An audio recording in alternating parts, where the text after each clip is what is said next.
건강하게 가을을 나기 위해서 주의해야 할 것이 발열성 질환만 있는 것은 아닙니다. 네, 가을철에 발생하기 쉬운 안전사고와 이를 예방하는 방법에 대해서 전문가와 함께 자세히 살펴보겠습니다. 이윤정 동작소방서 홍보교육팀장 전화로 연결돼 있습니다. 안녕하십니까? 네, 안녕하십니까? 네, 이제 초가을로 접어들면서 산을 찾는 분들 꽤 많아졌는데요. 등산할 때 발생하는 안전사고 유형은 어떤 것들이 있을까요? 네, 가을에는 단풍 등산객들이 많아져서 산악사고가 집중됩니다.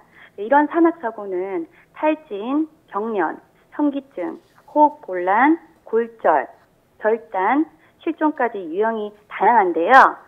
거의 40%가 실족, 15%가 조난이거든요.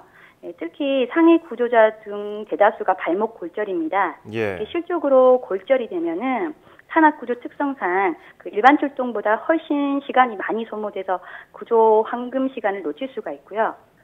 추락해서 방치가 되면 생명이 위험할 수도 있습니다. 그래서 우리 대원들이 출동해 보면 사고자 중에서는 평소에 고혈압이나 당뇨 같은 지병이 있던 분들이 있고요. 그 음주자도 상당수라고 하거든요.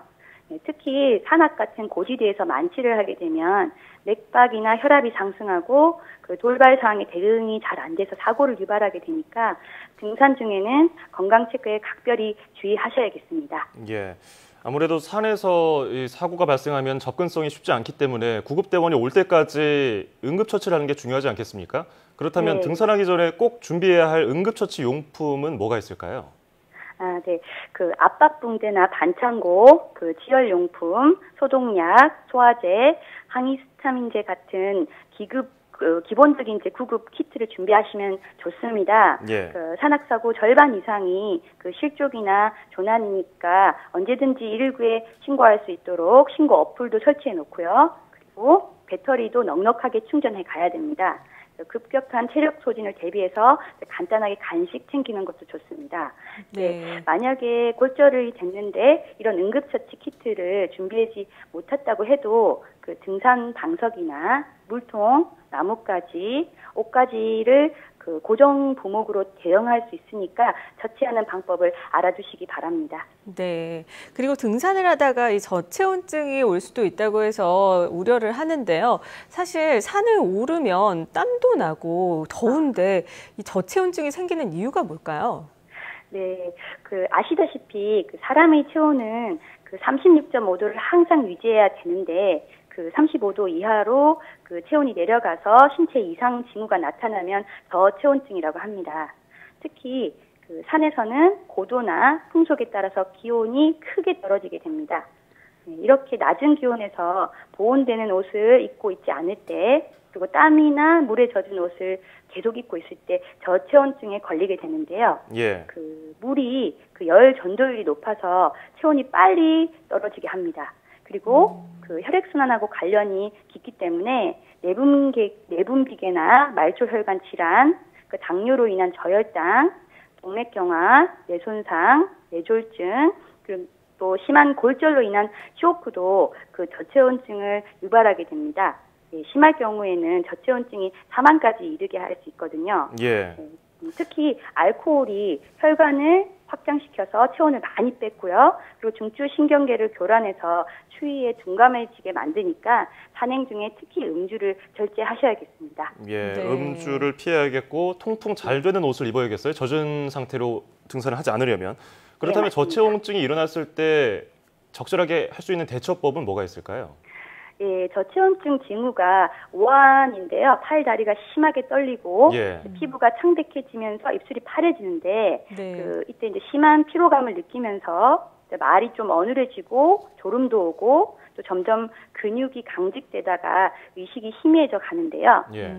그 맥박이나 호흡이 느려져서 정상 체온에서 9도 이상 내려가면은 심정지 사망에까지 이르게 되는 것입니다. 네. 그래서 구조대가 오기 전까지 응급처치를 해줘야 되는데요. 그 젖은 옷을 입었으면 바로 벗고 그리고 마른 담요 같은 것으로 그 몸을 감싸줍니다. 네, 그리고 겨드랑이나 배 위에 핫팩이나 따뜻한 물통을 주는 것이 좋고 이런 것이 없을 때는 사람이 이렇게 껴안아서 체온을 따뜻하게 해주는 것이 도움이 됩니다. 네. 그리고 아까 말씀드렸듯이 알코올이나 카페인 음료가 혈관을 확장시키니까 가능하면 따뜻한 차나 칼로리가 있는 음료를 섭취하도록 해줍니다. 네, 최대한 몸을 따뜻하게 해주는 게 좋군요. 그리고 네, 이제 추석 연휴가 한 달도 채 남지 않았는데요. 미리 네. 벌초를 하러 가시는 분들이 꽤 많습니다. 이 벌초하러 가서 벌에 쏘이는 사고도 종종 일어나곤 하는데요. 벌에 쏘였을 때 어떻게 대처를 해야 될까요? 아, 예, 잘 아시는 것 같은데요. 이제 벌초 사고 중에서 벌쏘임이 제일 발생 빈도가 높습니다. 예, 근데 이제 벌에 물려서 벌침이 보인다고 이렇게 손으로 이렇게 잡아 빼다가는 그 침이 눌려서 독이 더 침투되기도 하니까요. 가능하다면 플라스틱 카드 같은 것으로 방향을 잘 맞춰서 조심스럽게 밀어서 빼내 봅니다.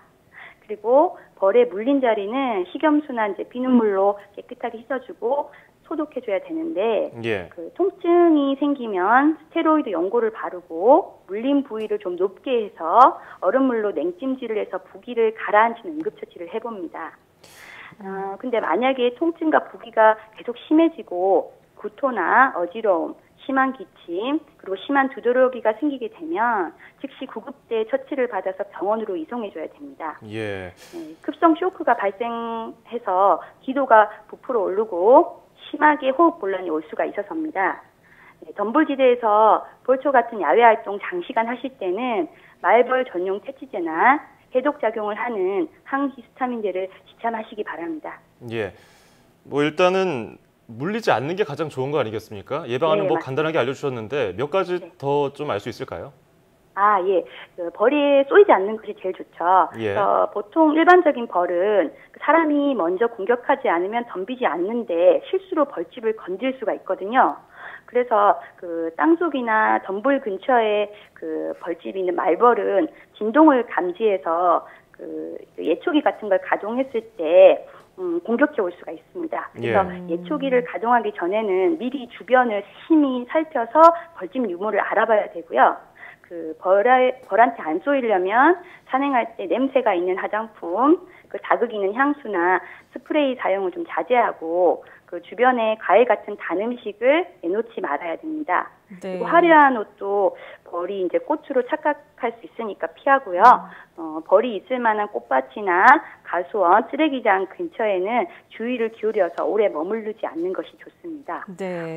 그리고 말벌 습성상 말벌이 공격하기 시작할 때 벌집 앞에 엎드리는 경우가 있는데요. 그렇게 되면 더 심하게 수십 마리의 벌떼 공격을 받을 수가 있으니까 예. 가능하면 말벌을 자극하지 않으면서 조심스러우면서 신속하게 그 자리를 피해서 달아나야 됩니다. 네, 잘 알겠습니다. 지금까지 이윤정 동작소방서 홍보교육팀장과 함께 가을철 안전사고 예방과 대처법에 대해서 알아봤습니다. 오늘 말씀 고맙습니다. 네, 감사합니다. 네, 사실 벌초를 할 때 위험하다는 것을 막연하게 알면서도 막상 그 상황이 되면 망각할 때가 있습니다. 그렇죠. 다 아시는 거예요. 어떻게 하면 조심할 수 있고 어떻게 하면 안 다칠 수 있고 올해는 특히 안전장비나 복장 잘 신경 쓰시고요. 사고 예방법 한 번만 떠올려 보시고 안전하게 다녀오시기 바랍니다.